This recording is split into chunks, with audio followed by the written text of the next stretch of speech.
प्रणम्य कर्मात्मानं सिद्धं त्रैलोक्यवन्दितं स्वाभाविकचिदानन्द स्वरूपं निर्मलाव्ययम् शुद्धजीवादिद्रव्याणां देशकं च जिनेश्वरम् द्रव्यसंग्रहसूत्राणां वृत्तिं वक्षे समासतः जीवं जीवं लव्वं जिनवरवसेन जेन नेत्रेऽर्थं देवेन्द्रविन्दवन्दं वन्दे तं सर्वदा शिरसा करे जीव अजीव जिनवर वृषभ ने लोक में वे वंद्य सुरपति वृंद से वंदन करूं कर जोड़।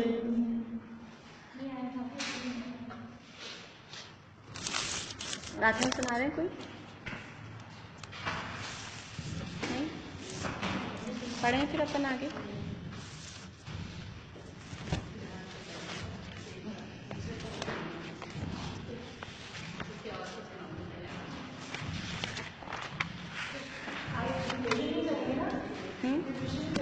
हाँ, रिविजन ही कर रहे हैं। मेरा घर जयपुर में है। सबको एक साथ नहीं बोलना है, एक मतलब मैं जिससे पूछूं वही बोलना है। मेरा घर जयपुर में है कौन से नए का कथन है? उपचरित कारण भी बताना है साथ में।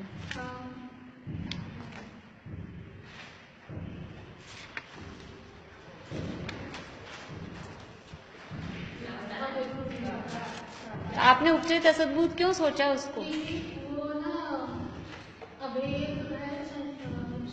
अभेद है। बोलिए। हाँ, पर वस्तु से है और दूर का संबंध है। पर वस्तु से है इसलिए तो असद्भुत है, और दूर का है इसलिए उपचरित है। और व्यवहार है, दो द्रव्यों को एक करके कह रहा है। मेरा घर, घर अलग है, मैं अलग हूं, इसलिए व्यवहार है। जीव में श्रुत ज्ञान है।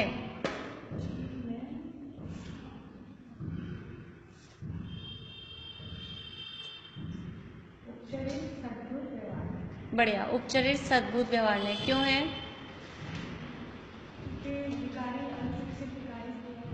हाँ, तो अभी ये विकारी है क्या?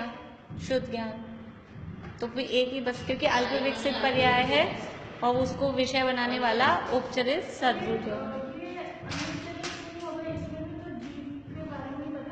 कौन सा अनुपचरित? अनुपचरित असद्भुत की सद्भुत? अनुपचरित सद्भुत का विषय क्या है? हाँ, तो पूर्ण विकसित पर्याय है क्या शुद्ध ज्ञान? शुद्ध ज्ञान पूर्ण विकसित पर्याय है, अल्प विकसित पर्याय है। पूर्ण विकसित पर्याय तो केवल ज्ञान है, शुद्ध ज्ञान तो अल्प विकसित पर्याय है। और गुण भेद का मतलब शुद्ध ज्ञान ये गुण भेद नहीं, ये पर्याय भेद है। गुण भेद का मतलब तो जीव में ज्ञान है, दर्शन है, सुख है, वीर्य है, ऐसा भेद करना, वो कहलाता है गुण भेद। शुद्ध ज्ञान ये गुण नहीं है, ये ज्ञान गुण की पर्याय है, और ज्ञान गुण की अल्प विकसित पर्याय, पर्याय बोलते हैं ना, अल्प विकसित पर्याय को ग्रहण कर रहा है, इसलिए शुद्ध ज्ञान ज्ञान गुण नहीं है, वो ज्ञान गुण की जीव में शुद्ध ज्ञान है। जीव के बारे में बताया गया है और अल्प विकसित पर्याय। जीव के बारे में बताया गया, इससे कोई ये कोई मैटर नहीं है। हाँ, जीव को तो जीव की तो चर्चा चल रही है, जो नए हैं अपने अध्यात्म के नए हैं, तो इसमें जीव का ही रिलेशन आएगा कहीं ना।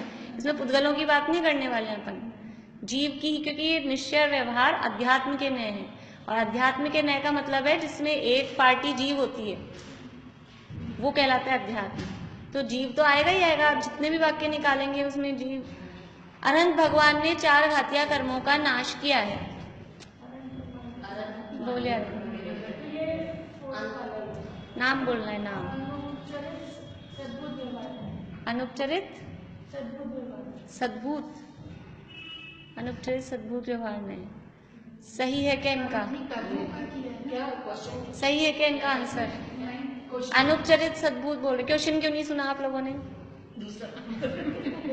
अभी मैं इतना इम्पोर्टेंट काम करा रही हूँ आपको और फिर आप क्वेश्चन नहीं सुन रहे हो। अनंत भगवान ने 4 घातिया कर्मों का नाश किया है, और इन्होंने जवाब दिया है अनुपचरित सद्भूत व्यवहार ने। सही है कि गलत? क्यों है गलत?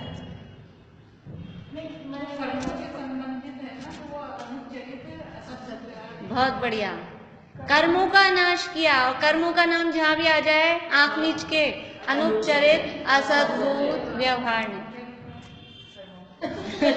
कोई ऐसे कैसे नहीं आएंगे एग्जाम में। अनुपचरित सद्भूत व्यवहार ने में पूर्ण विकसित की, अनंत भगवान को केवल ज्ञान प्रकट हो गया। ये कौन से नय का? देखिए अपनी परिभाषा है अनंत की। परम शुद्ध में सब्वे शुद्धाहु शुद्ध नया, ये जो अपन ने गाथा पढ़ी थी ना, अभी गाथा पढ़ ली ना अपन ने, 14 मग्गन गुण ठाणे ही है, पढ़िए ना, 14 सही अवंती तह शुद्ध नया विण्णेया संसारी सब्वे शुद्धाहु शुद्ध नया। तो सब्वे शुद्धाहु शुद्ध नया, शुद्ध नय से सभी जीव शुद्ध हैं। वो शुद्ध नय कौन सा है? परम शुद्ध निश्चय, कि जीव में अशुद्धि है ही नहीं, ये परम शुद्ध निश्चय नय का विषय। जीव में केवल ज्ञान नहीं है, जीव में ज्ञान मात्र, कोई भेद नहीं, वो है परम शुद्ध निश्चय नय का विषय।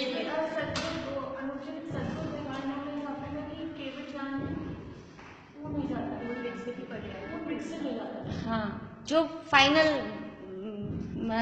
क्या बोलेंगे, फाइनल टच, पूर्ण विकसित जो पर्याय है वो आएगी अनुपचरित सद्भूत व्यवहार के विषय में।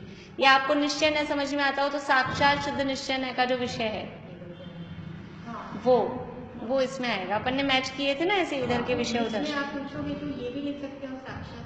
नहीं, वो आपको पहचानना पड़ेगा ना। भेद करके कथन कर रहे हैं तो व्यवहार का जाएगा, अभेद कथन है कोई सा भी नहीं लिखना है। 8 नयों में से आपको पहचानना है कि निश्चय का है कि व्यवहार का है, फिर व्यवहार है तो कौन सा वाला व्यवहार है, निश्चय है तो कौन सा वाला व्यवहार है। ऐसे बहुत कठिन नहीं आएंगे, पहचान में आ रहे हैं आप लोगों को, आ जाएंगे। नहीं लिख सकते वहाँ कथन। देखो अशुद्ध निश्चय में होगा तो ऐसे कहा जाएगा रागी जीव, द्वेषी जीव, क्रोधी जीव, तो आप उसको व्यवहार कैसे लिखोगे? अभेद करके लिख रहे हैं ना। और जब जीव में राग है तो आप निश्चय कैसे लिखोगे? अभी देखो पढ़ते समय, जिनवाणी में पढ़ते समय प्रैक्टिकल में अपन कह सकते हैं दोनों, लेकिन यहाँ भी एग्जाम हो रहा है तो एग्जाम में आपको नयों का अभ्यास कराने के लिए ऐसा मिक्स नहीं को सही नहीं माना जाएगा। वैसे अपन इसमें भी देख रहे हैं, कहीं वहीं अशुद्ध ने लिख देते हैं, कहीं उसको व्यवहार ने लिख देते हैं, तो प्रैक्टिकल में चलता है, क्योंकि जो अशुद्ध नय है वो व्यवहार ही है वास्तव में। परम शुद्ध निश्चय नय के पहले वाले जो भी नय है वो परम शुद्ध निश्चय नय के सामने, अपने से ऊपर वाले नय के सामने वो नीचे वाला नय व्यवहार हो जाता है, भले ही वो निश्चय हो। तो प्रैक्टिकल में चलता है, स्वाध्याय करते समय, अभिप्राय जिनवाणी का समझते समय वो चलता है। लेकिन अगर नयों का एग्जाम है तो बिल्कुल जो परफेक्ट आएगा वही आपको लिखना है, पूरा देख के, भेद करके कह रहा है, भेद करके कह रहा है, वो देख के। जीव मूर्तिक है, जीव मूर्तिक है, अपने गाथा है ना, वर्ण रस पंचगंधा, कौन सा? उपचरित असद्भुत व्यवहार ने, सही या गलत? उपचरित सद्भुत व्यवहार ने, सही या गलत? आगे पास हो गया। उपचरित असद्भुत तो इन्होंने बोला था, वो सही है। कौन सा सही है इन दोनों में से, कौन ठीक है? ये तो कंफ्यूज ही है। जीव मूर्ति का क्विज चल रही है, यहाँ बार बार नहीं पूछा जाएगा क्वेश्चन। अनुपचरित सद्भूत, अनुपचरित सद्भूत का क्या विषय है? उपचरित, उपचरित असद्भुत क्या नहीं है?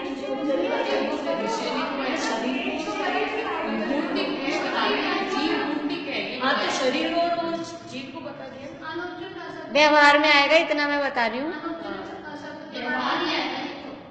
अनुपचरित असद्भुत व्यवहार में, क्योंकि आपने कहा ना जीव मूर्ति है तो वो शरीर से हाँ, जीव मूर्तिक है तो जीव को मूर्तिक शरीर के आधार पे तो कहते हैं, और कर्मों के आधार पे कहते हैं। कर्मों से बंधा होने के कारण उसको मूर्तिक कहा जाता है। तो उपचार तो है, व्यवहार ही तो है, व्यवहार ही तो है, ये व्यवहार ही तो उपचार।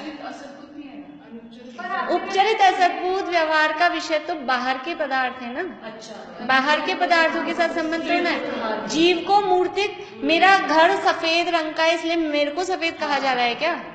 अगर मेरे घर के रंग से मुझे उस रंग का कहा जाए जब तो उपचरित असद्भुत लगाएं, लेकिन मेरे शरीर के रंग से मुझे गोरा काला कहा जाता है तो अनुपचरित असद्भुत।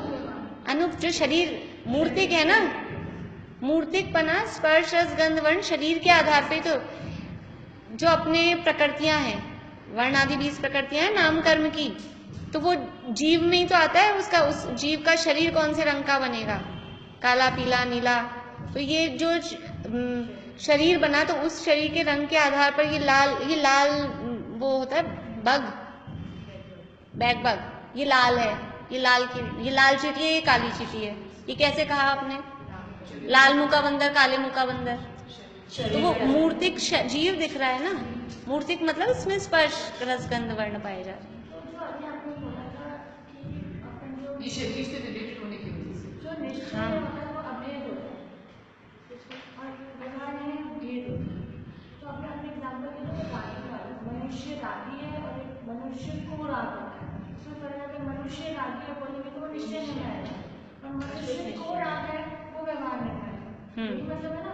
तो फिर जब ये जीव मूर्तिक है तो ये निश्चय में क्रिया तो अभेद एक ही चीज बताई ना इसमें। तो निश्चय में आप कौन से में लोगे? मतलब थोड़ा हमको ये भी समझना पड़ेगा ना। निश्चय में हमने शरीर वाला तो कोई मैटर निश्चय में है ही नहीं ना, इसलिए फिर इसको व्यवहार में ही डालना पड़ेगा ना, इसलिए। और वैसे भी जीव मूर्तिक है ऐसे करके भेद किया है, ऐसे करके उसको भेद में। और निश्चय में अपने पास शरीर वाला कोई ऑप्शन ही नहीं है, शरीर से संबंध बताने वाला निश्चय है ही नहीं। मोहराग देश से संबंध चालू हो रहा है सीधा शुद्ध निश्चय में। शरीर से संबंध बताने वाला निश्चय है ही नहीं। निश्चय से, किसी भी निश्चय से शरीर जीव का नहीं है, शरीर और जीव एक नहीं है, व्यवहार से ही है, इसलिए।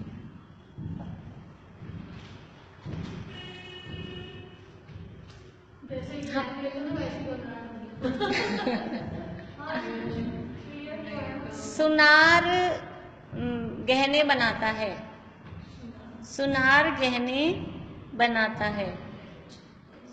किसका नंबर नहीं आया? मीनू दी।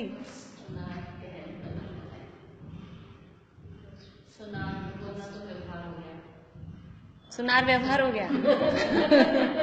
सुनार बेचारे ने क्या गलती की कि वो व्यवहार हो गया।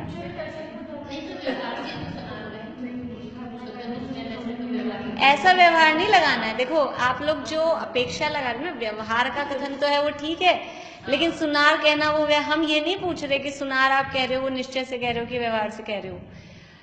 वाक्य है कि सुनार को गहनों का कर्ता कहा, सुनार गहने बनाता है। इसका मतलब क्या हुआ?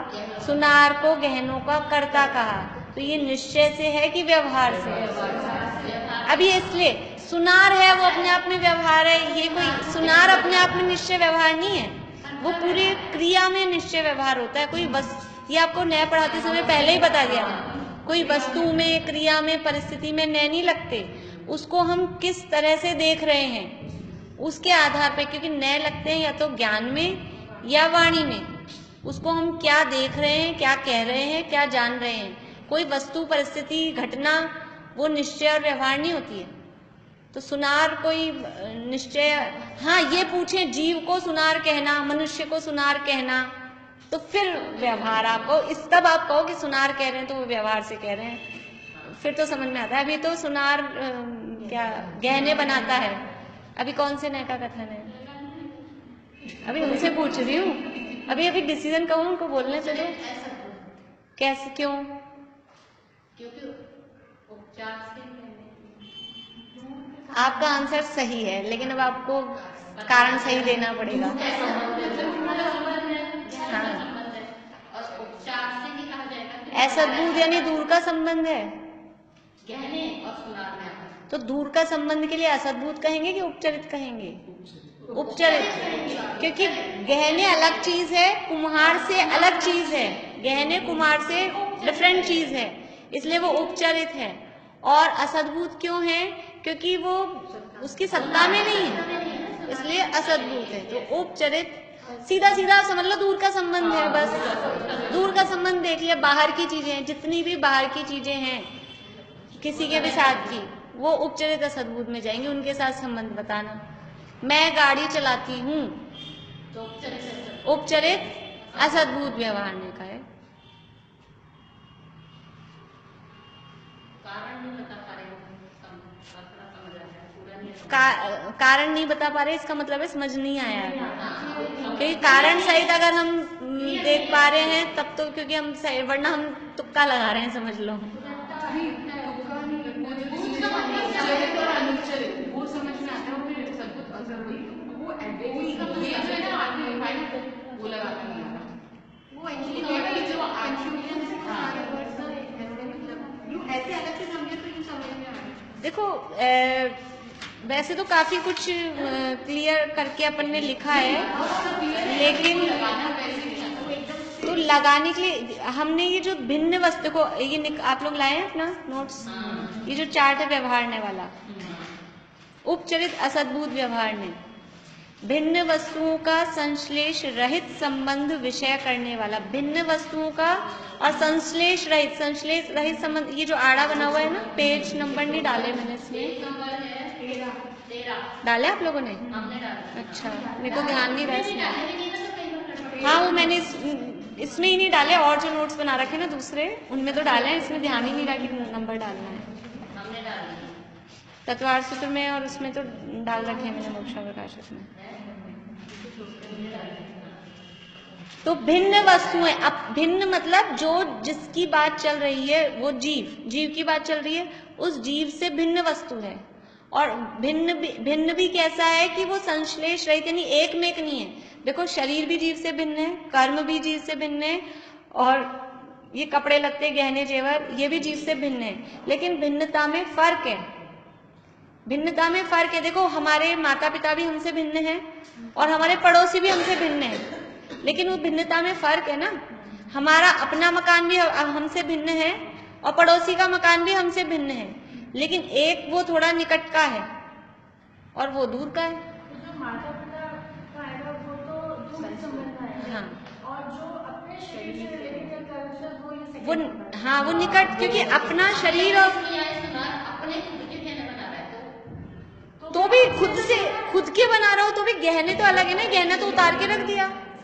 गहना देखो ऐसी चीज जो जीव जहां जाए वो उसको छोड़ के नहीं जा पाए। अभी इस पर्याय में हम जहां जाएंगे हम शरीर को और अपने कर्मों को घर छोड़ के आ सकते हैं क्या? मेरे सिर में दर्द है तो ये मेरे शरीर का तो ये सेकंड नंबर में है। हाँ मेरे सिर में दर्द है, शरीर आ गया ना, मेरा सिर यानी शरीर, सिर मतलब शरीर, तो सेकंड वाले में अनुपचरित असद्भुत में जाएगा। मतलब जीव जहाँ है वहाँ शरीर से रिलेशनशिप है वो तो सेकंड में आएगा। बिल्कुल, आप लोग खुद अपने वाक्य बनाना ऐसे कुछ, और आप उसमें अपने हिसाब से नए लगाना और फिर आके बताना। मतलब अपने से जो दूर है वो तो फर्स्ट में आएगा, जो सिर्फ अपने से रिलेटेड है वो second ये अपने 8 नए है ना, परम शुद्ध को छोड़ दो, 7 वाक्य निश्चय को भी छोड़ दो, चलो व्यवहार के 4 वाक्य, 4 वाक्य तो बना के लाना कम से कम। कोई ज्यादा बना लें तो अच्छी बात है। अपने आप से 4 वाक्य, थोड़ा सा हम खुद एक्सरसाइज करेंगे तो आ जाएगा। नहीं है कंफ्यूजन, मेरे हिसाब से तो होना चाहिए थोड़ा। पूछेंगे ना तो समझ में आ जाएगा। फिर देखो दूसरा पॉइंट, सुनार गहने बनारस में कैसे हुआ था? संबंध दोनों का कैसे संबंध? अरे गहने, ये समझ लो ये सोना है, अब इस सोने से वो गहने बना रहा है, तो इस सोने को तो छोड़ के चल जाएगा दुकान पे, अब खाना खाने चला गया, तो ये निकट का, भले ही वो चौकीदारी के लिए जेब में रख के साथ ले जाए वो बात अलग है, लेकिन ऐसा थोड़ी ना कि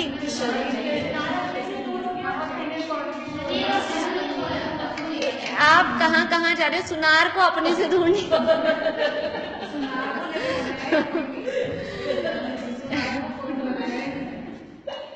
सुनार अपने से दूर है, अपने से नहीं लगाना हर चीज को। नहीं मतलब जैसे था ना कि अपने माता पिता और पड़ोस के माता वो उदाहरण दिया था मैंने। एग्जाम्पल के साथ बोलूं कि वो सुनार तो फिर दूर गए हो गया ना, मैं ये सोचती हूँ। तो सुन, देखो अभी अब अपने को कुछ नहीं करना है, यहाँ अपने को तो साइड में रखो। ये एक वाक्य है कि सुनार गहने बनाता है, तो वास्तव में गहने किससे बनते हैं बताओ? सोने से बनते हैं ना। तो सुनार को उसका कर्ता कहना निश्चय है कि व्यवहार है? ये तो हमने इसमें जो पुग्गल कम्मा दीनम कत्ता व्यवहार दो, व्यवहार से मैंने ये शुभ कर्म बांधे, मैंने पुण्य बांधा, मैंने पाप बांधा, ये निश्चय से कि व्यवहार से? व्यवहार से। अब बताओ व्यवहार, मैंने पुण्य कर्म बांधे, कौन सा व्यवहार है? अनुपचरित असद्बुद्ध है, कर्मों की बात है। तो ये मैंने कर्म बांधे, निश्चय से कौन ने कर्म, निश्चय से कर्मों का बांधने का कर्ता कौन है? मैं तो व्यवहार से बता रहे हैं ना। नहीं निश्चय से फिर से ये शरीर है ना, मतलब पुद्गल हो गया। देखो, जैसे सोने का कर्ता कुम्हार व्यवहार से, गहने का कर्ता कुम्हार व्यवहार से है। आप लोग तो, मुझे ऐसा लग रहा है मैं आपको नहीं समझा पाऊंगी, मैं ही भूल जाऊंगी आज तो। ठीक है, वो घड़ा और वो दोनों चलते हैं ना। ठीक है, वो जो गहने बनाने का कर्ता सुनार। अब समझ लेना, इसलिए गहने का कर्ता कुम्हार तो व्यवहार से भी नहीं है। गहनों का कर्ता कुम्हार को कहना वो तो व्यवहार से भी नहीं होगा। व्यवहार से भी गहनों का कर्ता किसको कहा जाएगा? सुनार को ही कहा जाएगा। क्यों? क्योंकि वो गहने बनाता हुआ सुनार दिखाई देता है, तो सुनार को गहनों का कर्ता कहना व्यवहार से। निश्चय से गहनों का कर्ता कौन है? सोना। मैंने रोटी बनाई, तो मैं रोटी बनाने की कर्ता हुई, निश्चय से कि व्यवहार से? निश्चय से रोटी का कर्ता कौन है? वो आटा गेहूं है ना। ऐसे ही मैंने कर्म बांधे, कौन से में से? व्यवहार से। तो फिर निश्चय से कर्म किसने बांधे? मैं कौन हूँ फिर? आत्मा ने बांधे, तो मैं क्या हूँ? आत्मा तो मैं हूँ ना। हाँ, तो निश्चय से कर्मों का कर्ता वो कार्मण वर्गणा है। जैसे गहनों का कर्ता सोना, रोटी का कर्ता गेहूं या आटा, तो वैसे ही कर्मों का कर्ता कार्मण वर्गणा है, वो निश्चय से। तो मैंने जो कर्म बांधे हैं ये व्यवहार से ही बांधे हैं, वास्तव में मैं कर्मों का कर्ता नहीं हूँ। लेकिन वो कर्म बंधे हैं, वो ऐसे बंधे हैं कि मैं जहां जाता हूँ अगले भाव में भी साथ जाते हैं। ये शरीर तो इसी भाव में साथ जाता है, फिर ही अनुपचरित असद्भुत कह रहे हैं, उसको संश्लेष संबंध कह रहे हैं। ये कर्म तो जहां जाते हैं वहां साथ ही जाते हैं, तो इसलिए वो संश्लेष सहित संबंध है, भिन्न नहीं किया जा सकता है, इसलिए वो सेकंड नंबर वाले अनुपचरित असद्भुत। संश्लेष संबंध का मतलब है ऐसा संबंध जो एक दो चीजों में ऐसा संबंध कि एक जहां जाए दूसरी भी उसके साथ जाए, दोनों को अलग नहीं किया जा सकता है कुछ टाइम पीरियड के लिए। ज्ञान और आत्मा दो अलग चीजें नहीं है, ज्ञान और आत्मा तो एक ही द्रव्य है। आत्मा द्रव्य है, ज्ञान उसका गुण है, वो दो अलग चीज नहीं है। ज्ञान नाम का द्रव्य है क्या? नहीं। 6 द्रव्यों में ज्ञान नाम का कोई द्रव्य है? ज्ञान तो जीव द्रव्य का गुण है, तो वो दो अलग द्रव्य नहीं है। दो द्रव्य अलग कौन है? एक जीव और एक पुद्गल। तो जीव में आत्मा जीव मैं, और शरीर भी पुद्गल है, कर्म भी पुद्गल है। ये दो अलग अलग द्रव्य हैं, जीव और पुद्गल। ये दो अलग द्रव्यों का ऐसा संबंध हुआ शरीर का। तो ये जहां हम जाते हैं कुछ पर्टिकुलर टाइम पीरियड के लिए, तो हम जहां जाते हैं इस शरीर को छोड़ के नहीं जा सकते। हम और सब कुछ छोड़ के जा सकते हैं, कपड़े लत्ते धन दौलत जो भी कुछ है, लेकिन ऐसा करेंगे हम शरीर को उतार के आ जाएं, ऐसा नहीं हो सकता कि प्योर आत्मा यहाँ आ जाओ, शरीर को नहीं लाना है साथ में कल से, ऐसा नहीं हो सकता। तो वो कहलाता है संश्लेष संबंध, कि जहां एक जाएगा, दो अलग अलग हैं लेकिन जहां एक जाएगा वहीं दूसरा जाएगा साथ में। समझ लो उदाहरण के लिए कि जैसे कोई ऐसे बच्चे पैदा नहीं रहते जुड़वा, बिल्कुल वो दोनों कि वो साथ साथ ही चलें, इस तरह से ये दोनों साथ ही रहते हैं, इसका नाम है संश्लेष संबंध। हाँ, और ये संश्लेष संबंध दो ही चीजों के साथ में हमारा, एक शरीर के साथ और एक कर्म के साथ, बस। और किसी के साथ भी ऐसा संबंध नहीं है। रोज कपड़े रोज दिन में 4 बार 10 बार दूसरे पहनते हैं, ये खोलते हैं, और भी जो चीजें हैं नए नए करते हैं, लेकिन ये शरीर, हाँ वो शरीर में सब आ गए। कार्बन शरीर कर्म हो गया ना, कर्म में आई क्या।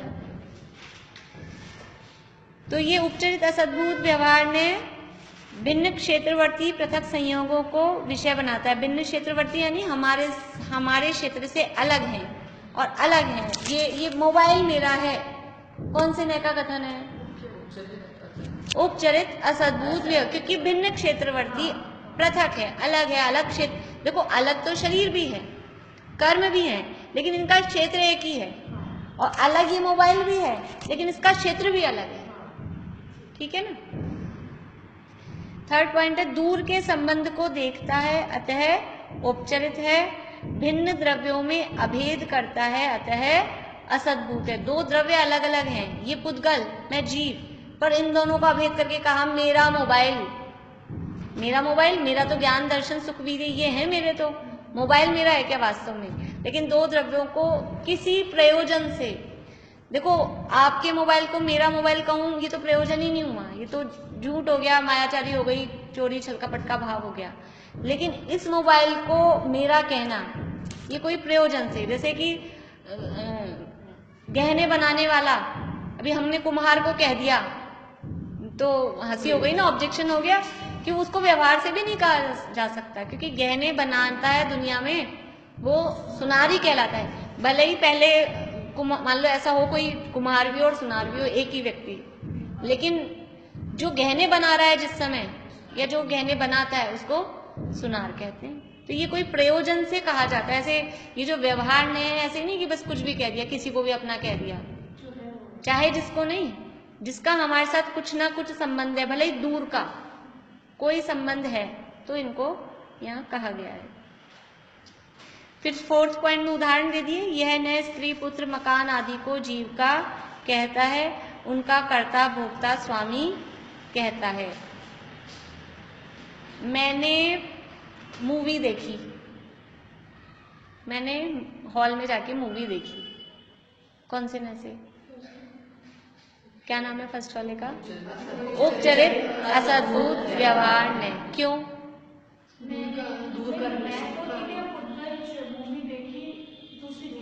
हाँ, दूसरी चीज हो गई, मूवी हॉल और मूवी और उनका हम संबंध बना रहे हैं, अलग है। हाँ, दूर का संबंध है। और मूवी देखी तो मैंने बनाई नहीं, लेकिन मैं उनका भोक्ता हुआ, इसमें कर्ता भोक्ता है ना, उनका कर्ता। मैंने रोटी बनाई, इसमें तो हम हो गए कर्ता, लेकिन मैंने मूवी देखी, उसके हम भोक्ता हुए। हम जाके समझ लो कौन सा गार्डन, कहीं भी किसी गार्डन में हम घूम कर आए, मैं वहां घूमी, आनंद लिया, वहां घूमकर हमने मजा लिया, तो वो घूमे, हम उस गार्डन में घूमे, तो यानी घूमे मतलब उसको भोगा। उपचरित असद्भुत, हाँ वो भी वही है उपचरित। हाँ, अब अनुपचरित असद्भुत व्यवहार ने भिन्न वस्तुओं के संश्लेष सहित संबंध को विषय करता है। देखो असद्भुत तो क्यों है, क्योंकि दोनों भिन्न वस्तुओं को ग्रहण कर रहे हैं, लेकिन उपचरित वाला है वो संश्लेष रहित संबंध को ग्रहण कर रहा है, और अनुपचरित वाला है वो संश्लेष सहित, संश्लेष मतलब एक साथ रहने वाला, उसको एक क्षेत्रावगाही पृथक संयोगों को विषय बनाता है। एक क्षेत्रावगाही का अर्थ भी वही संश्लेष, थोड़ा सा फर्क होता है संश्लेष और एक क्षेत्रावगाह में, लेकिन अभी अपन एक ही समझ लो, अभी नहीं फिर और कंफ्यूजन हो जाएगा आप लोगों को, उसका भी अपने को मतलब नहीं अंतर समझने का। निकट के संबंध को देखता है। उपचरित वाला दूर के संबंध को देखता था और ये निकट के संबंध को देखता है, अतः अनुपचरित है। भिन्न द्रव्यों में अभेद देखता है, अतः असद्भूत है। यह न शरीर और कर्म को जीव का कहता है, उनका स्वामी, कर्ता और उनके फल में उत्पन्न सुख दुख का भोक्ता। क्योंकि आपको जब कर्ता और भोक्ता वाला अपन ने पढ़ा था तो आपको बताया था जिस नय से जिस चीज का कर्ता है उसी नय से उसी चीज का भोक्ता है। तो अलग अलग कहाँ बताया? उनके फल में कर्ता और भोक्ता पहले वाले में, तो इसमें भी तो बोल रहे हैं उनका स्वामी का भोक्ता है। तो वो तो सुख दुख शब्द नहीं लिखा उसके साथ में, उनका कर्ता और सुख दुख का भोक्ता मतलब सुख दुख का ही भोक्ता होगा उसकी चीज।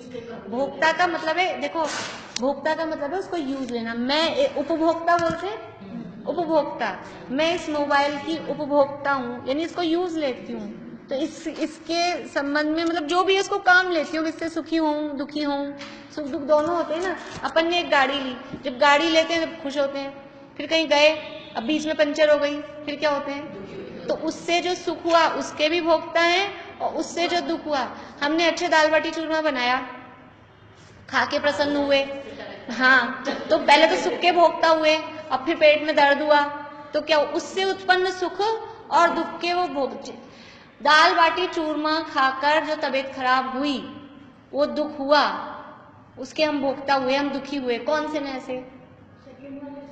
सेकंड वाले से हुए, दाल बाटी चूरमा।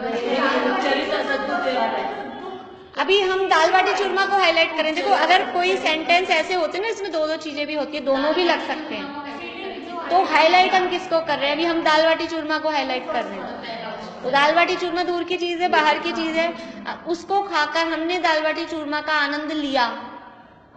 वो हाँ, तो अभी तो हमने दाल बाटी चूरमा का आनंद लिया, ये उपचरित असद्भुत व्यवहार है। और मैं दाल बाटी चूरमा से मेरी तबीयत खराब हो गई, तो ये अनुपचरित असद्भुत है, क्योंकि अपना आ गया ना उसमें। नहीं, से ही दुख। अच्छा, दाल बाटी चूरमा से ही दुख का अनुभव कर रहे हैं ना। या ऐसे समझो दाल बाटी चूरमा देख के बच्चों के मुंह बिगड़ जाते हैं, बच्चों को नहीं पसंद आता है दाल बाटी चूरमा, तो वो दाल बाटी चूरमा से वो दुखी हुआ। तो अभी दाल बाटी चूरमा ही हाईलाइट है हमारे लिए। कहीं अगर ऐसा होगा ना आपको पेपर में, तो मैं अंडरलाइन करके दूंगी आपको। हाँ, हम उसमें अगर आनंद को हाईलाइट करेंगे तो सेकंड वाला नहीं है, आनंद तो उसमें चला जाएगा आपका उपचरित में, सद्भूत में। सुख दुख का अनुभव वो भाव में, वो सेकंड तो आएगा ही नहीं अभी इसमें, आनंद में वो थर्ड में चला जाएगा। सेकंड में तो शरीर से संबंधित जो भी है बातें हैं। अब उदाहरण जितने हैं मैं कुछ तो फिर आपको एग्जाम में दूंगी, सारे यहीं बता दूंगी, इसलिए तो आप लोगों को कहती हूँ आप लोग भी खोजो कुछ। जैसे बताया ना भाई, मैं गोरा हूँ, मैं काला हूँ, मैं 5 फुट का हूँ, मेरी आंखें कमजोर हो गई, आजकल मुझे कम दिखने लग गया है, मुझे कम सुनाई देता है, ये जब शरीर से संबंधित।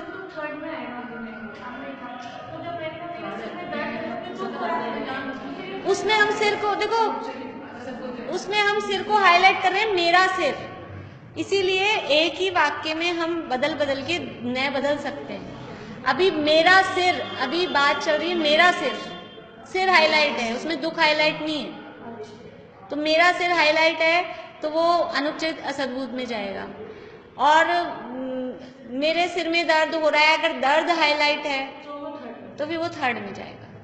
तो अभी वो हम मेरा सिर, अपनी जो बात चल रही थी ना उस समय आपका भी वही था मेरा सिर बताने का, तो वो हम आपका अभिप्राय पकड़ ली, इसलिए वक्ता के अभिप्राय को नए कहते हैं।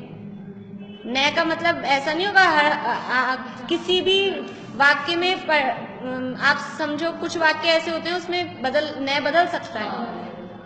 हमारा अभिप्राय क्या है, किस चीज पे वजन है, उसके हिसाब से होगा। तो इतना डरने की जरूरत नहीं है आपको।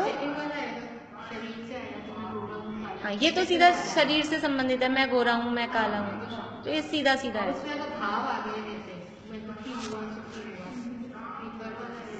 हाँ, अगर सिंपल इतना आया कि मैं दुखी हूँ तो थर्ड वाला हो गया उपचरित सद्भुत, क्योंकि मोह राग द्वेष की बात आ गई ना, सुख दुख भाव की बात आ गई।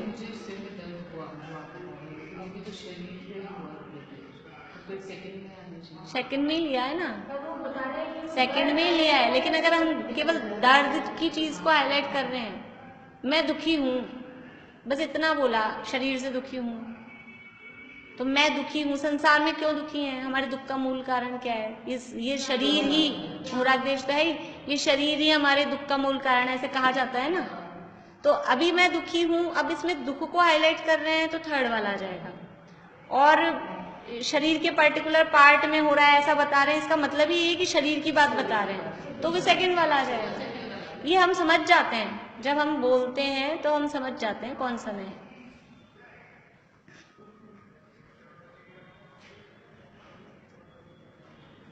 देखिए, उपचरित सद्भूत व्यवहार ने अल्प विकसित और विकारी पर्यायों को विषय करने वाला, अल्प विकसित मतलब अभी पूरी डेवलप नहीं हुई है, जो मतिश्रुत अवधि मन परे, जो 4 ज्ञान हैं, चक्षु अचक्षु अवधि दर्शन है, ये सब अल्प विकसित पर्याय हैं। और सम्यक दर्शन है, प्रोसेस में चल रहे हैं ना, मुनिराज हैं, पंचगुण स्थानवर्ती, अणुव्रति, महाव्रति, ये सब अल्प विकसित पर्याय है। हाँ, और विकारी, वो विकारी पर्याय, अल्प विकसित और विकारी पर्यायों को विषय करने वाला। इसमें से 2 पार्ट होंगे, जो विकारी पर्याय को विषय करने वाला है वो अशुद्ध निश्चय के विषय में जाएगा, और जो अल्प विकसित पर्याय को विषय करने वाला एक देश शुद्ध निश्चय में जाएगा। जीव के मति शुद्ध ज्ञान है, जीव में सम्यक दर्शन हुआ, जीव में राग है, कुछ उदाहरण तो इसी में लिखे हैं, क्रोध वाला जीव इत्यादि निरूपण करता है। औपशमिक, शैक्षमिक और औदिक भाव को विषय करता है। अभी भावों को रहने दीजिए, आप लोगों के जिनके ख्याल में है वो ठीक है, नहीं तो अभी नया टॉपिक चालू हो जाएगा। ये तो अनुपचरित सद्भूत व्यवहार ने पूर्ण विकसित पर्यायों व गुण भेद को विषय बनाता है। पूर्ण विकसित पर्याय केवल ज्ञान, केवल दर्शन, शायिक सम्यक्त्व, ये पूर्ण विकसित पर्याय हैं। जो समझ लो अनंत भगवान के 4 अनंत चतुष्टय हैं, सिद्ध भगवान के 8 गुण प्रकट होते हैं, ये पूर्ण विकसित पर्याय हैं। सिद्ध भगवान के 8 गुण याद किए थे कभी? ध्यान नहीं किए? 10वें अध्याय का एग्जाम दिया है? किए थे ना। 8 कर्मों के अभाव में 8 गुण प्रकट हुए, सूक्ष्मत्व, अवगाहनत्व, अग्रु लघुत्व। तो ये जो गुण हैं ये क्या है? पूर्ण विकसित पर्याय हैं।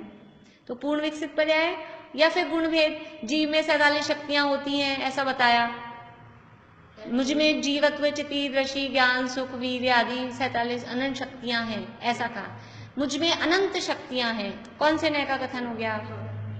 अनुपचरित सद्भूत व्यवहार, अनुपचरित सद्भूत व्यवहार।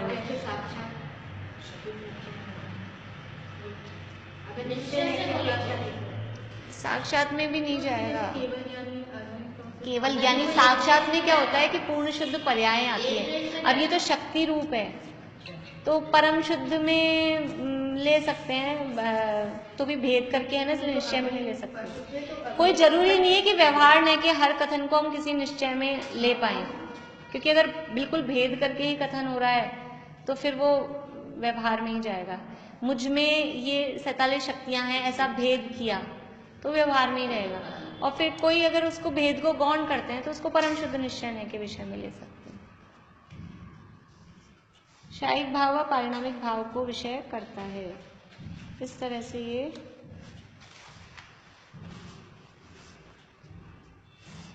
और कुछ आप लोगों को पूछना हो तो देखिए।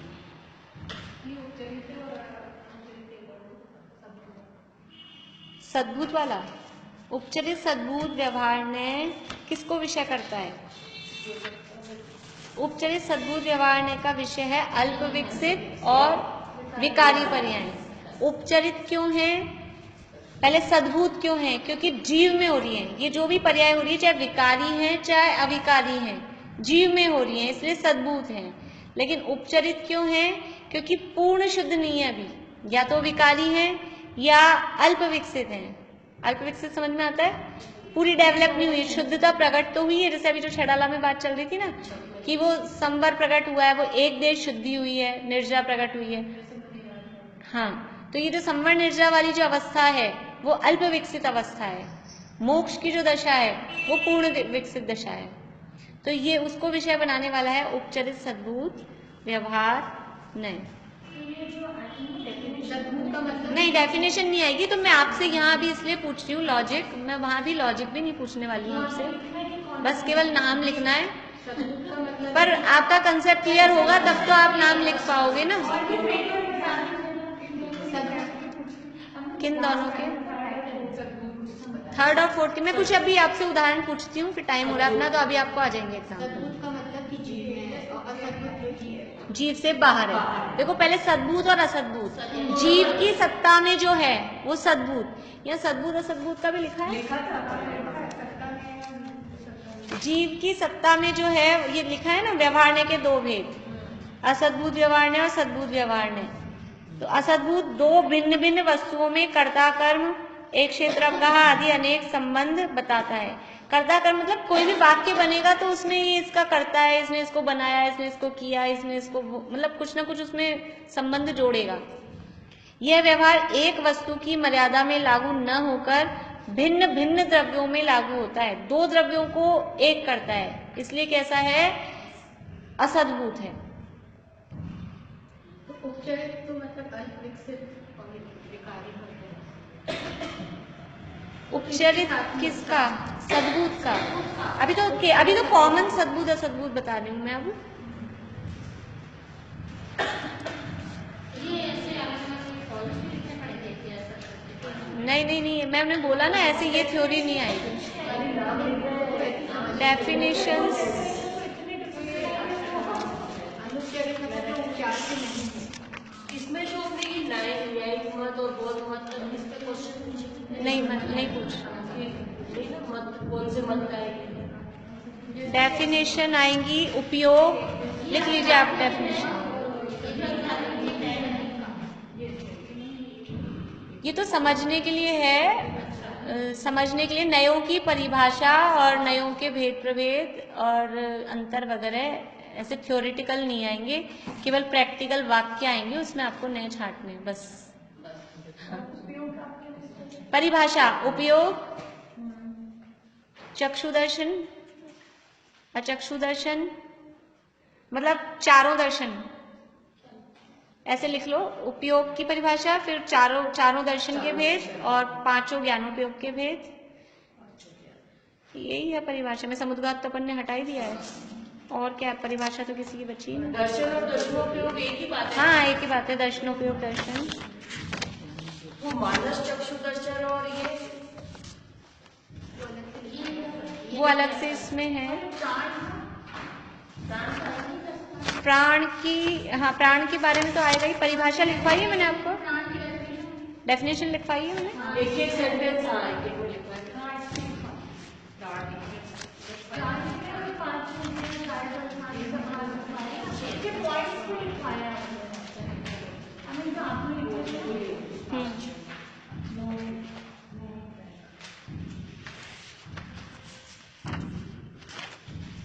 प्राण की डेफिनेशन रख लें फिर एक ऑप्शन में। और जीवन व्यवहार के योग्य होता है, जिनके संयोग से जीवन और वियोग से मरण व्यवहार और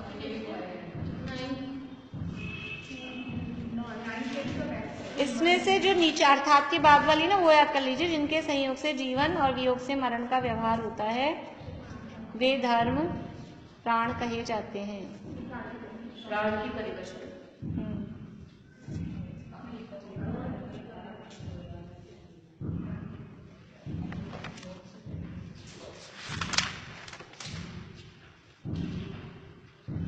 पर्याप्ति की परिभाषा,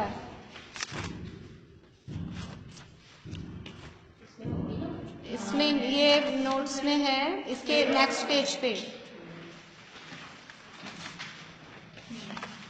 उद्गलों को इंद्रियादि रूप परिणामाने की शक्ति की पूर्णता पर्याप्ति है। और आपने जो अंतर भी लिखा है, तो हमें डिफरेंस भी है, इसके डिफरेंसेस भी आएंगे। डिफरेंसेस तो आएंगे नहीं, पर्याप्त अपर्याप्त में डिफरेंस नहीं है। ये तो कितने प्राण होते हैं, ये डिफरेंस नहीं है। पर्याप्ति और प्राण में अंतर। हाँ, मुझे एक पेंसिल दे देंगे क्या?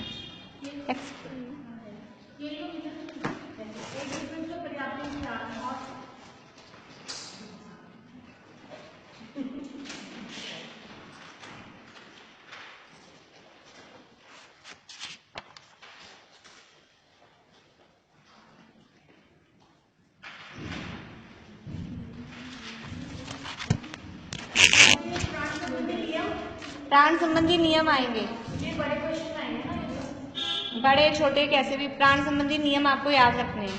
प्राण संबंधी नियम और किस जीव के ये नियम दिए ना किस पर्याप्त तक के ही श्वासोश्वास, वचन बल और ये जो भी नियम, समझ आया। प्राण के नियम बहुत अच्छे लिखे हैं। तो ये नियम और फिर प्राणों के स्वामी और किस जीव के कौन कौन से पर्याप्त और अपर्याप्त में जो चार्ट है, जैसे कल भी मैंने आपसे पूछा था उस टाइप से वो। और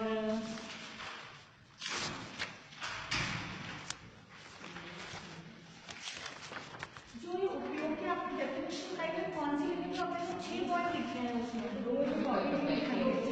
उपयोग की कल बता दी थी ना कि जो वो डेफिनेशन लिखी हुई किताब की वो थोड़ी लिखनी है हमको, वो इतने 11 वर्ग के 6 अक्षर से वो जो है ना, तो 2 चक्षुदर्शन और चक्षुदर्शन में वो लिखनी है कि ये वाली लिखनी, कौन सी लिखे हैं हम?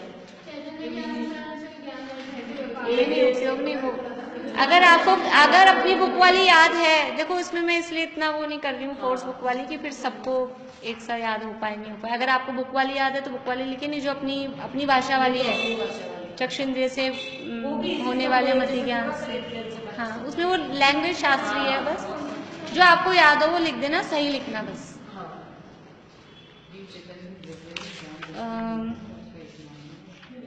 ये जो है ना किस कर्म के उदय से इधर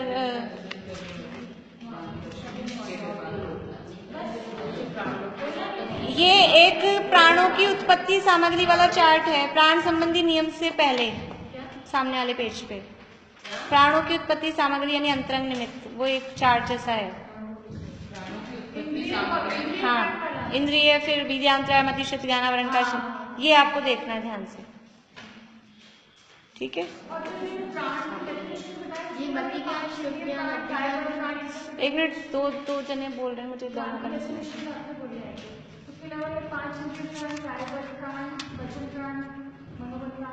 नहीं, इसकी डेफिनेशंस नहीं है। नहीं आपने लिखा है ना मति ज्ञान अवगम की संयोजन से वीर्यांतराय के संयोजन से मति ज्ञान श्रुति ज्ञान अवगम, ये आपने सबके जो 6-6, 7-7 पॉइंट्स लिखाए हैं, वही तो मैं पूछा था मैंने। हाँ वही सब लोग वही कर रहे हैं, ऐसे तो अपने को द्रव्य संग्रह के हिसाब से याद करना चाहिए। मैंने लिख दी है ना इसमें शॉर्ट में, तो सब शॉर्ट भी लिख दी, बड़ा भी लिख दी। देखो बातें तो इसमें भी वही है, जो अपनी शॉर्ट वाली है उसमें भी वही है, कुछ एक आध चीज बस ये जो कर्म का शयोक्षम है ना वो थोड़ा ज्यादा है।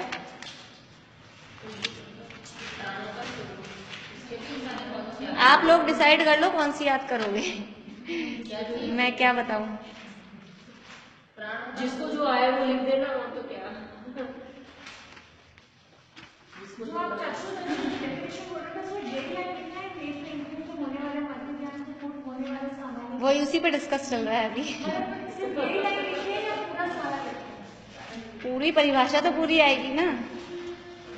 चक्षु ये जो इधर है अपनी टीका के आधार पे जो 7 पॉइंट्स हैं, चक्षु दर्शनावरण के शिवक्षम से, बहिरंग द्रव्येंद्रिय के आलम्बन से, ये याद करो अभी तो आप तभी ये याद करेंगे तो फायदा है, तो पुरानी तो याद है ही। एक इनके लिए छूट दे देती हूँ, अगर ये आप नहीं कर सको तो अच्छी बात है, वैसे ही तैयारी कर रही हैं अच्छी, इसलिए छूट का लाभ नहीं लेंगी वो। तो यही वाली याद करो जो ये अपने पॉइंट्स वाली है। देखो अवधि दर्शन में तो 4 ही हैं, केवल दर्शन में भी 4 ही हैं, एक चक्षु दर्शन और अचक्षु दर्शन में थोड़ा सा है, लेकिन वो अपने को फिर ये वाली भी याद हो जाएगी इस बहाने।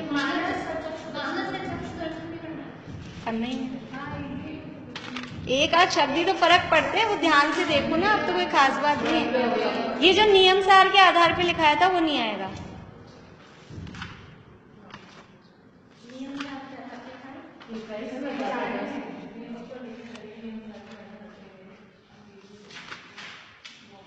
और ये मति ज्ञान शुद्ध ज्ञान की भी जो पॉइंट्स वाली है वो याद कर लेना आप लोग, 7-7 जो पॉइंट्स हैं, 6-6, 7-7 वो।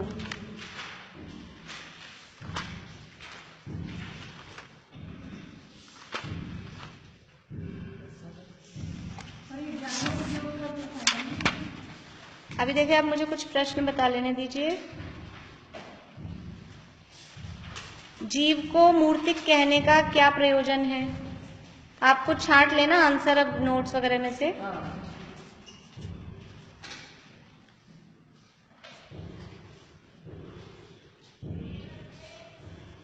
जीव को अपने शुद्ध अशुद्ध भावों का कर्ता कहने का क्या प्रयोजन है?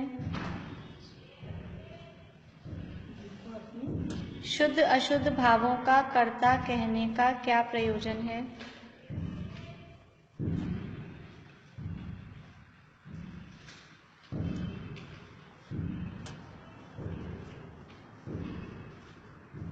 जीव के कर्तृत्व भोक्तृत्व का विवेचन करने का क्या अभिप्राय है? मतलब समझ लीजिए, ये इसमें वो जो तात्पर्य बताना है ना, भावार्थ, वो वाले प्रश्न है ये। कर्तृत्व भोक्तृत्व का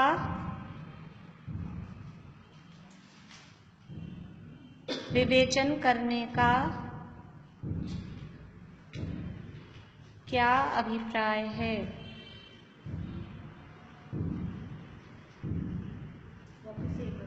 जीव के कर्तृत्व भोक्तृत्व का विवेचन करने का क्या अभिप्राय है? क्वेश्चन आंसर है। हाँ, ये क्वेश्चन आंसर्स। मति शुद्ध ज्ञान प्रत्यक्ष है या परोक्ष?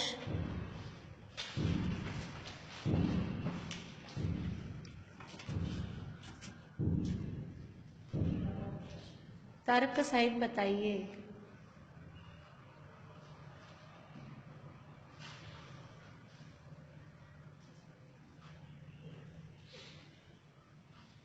जीव का कर्तृत्व बताइए। समझ लो 8वीं गाथा के आधार पे बताना है। जिनको गाथा याद हो और ऐसे क्वेश्चंस में अगर गाथा लिखना चाहें तो गाथा लिख सकते हैं, लेकिन शुद्ध लिखना। हाँ, बस जो 8वीं गाथा में है कि पुग्गल कम्मादीनम, इसलिए मैंने आपको बता दिया है, हिंट दे दिया। 8वीं गाथा के आधार पे बताना है, बहुत ज़्यादा कुछ तो फिर मैं गाथा नहीं, खाली गाथा नहीं, अर्थ तो लिखेंगे। खाली गाथा लिख के हमें कैसे पता लगेगा आपको अर्थ आ गया? 8वीं गाथा तो मैंने ही बता दिया आपको, तो आप अर्थ तो सही लिखेंगे ना उसका।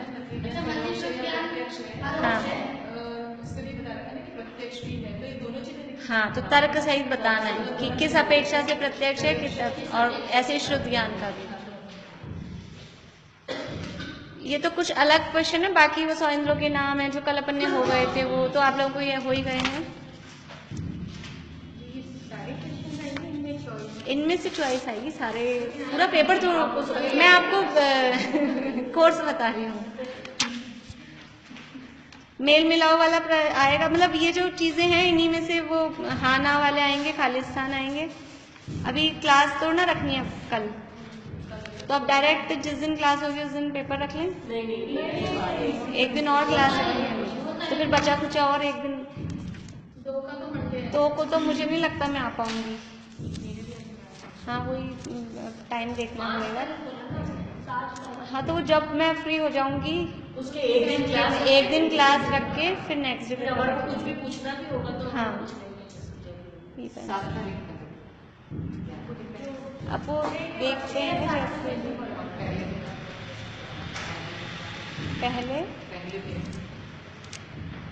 पहले 3 के आसपास। अब मैं ही नहीं आ पाऊंगी, पेपर ही भी फाइनल नहीं किया मैंने। आप लोग तो पेपर, मैं अब पेपर ही तैयार नहीं कर पाऊंगी अभी तो।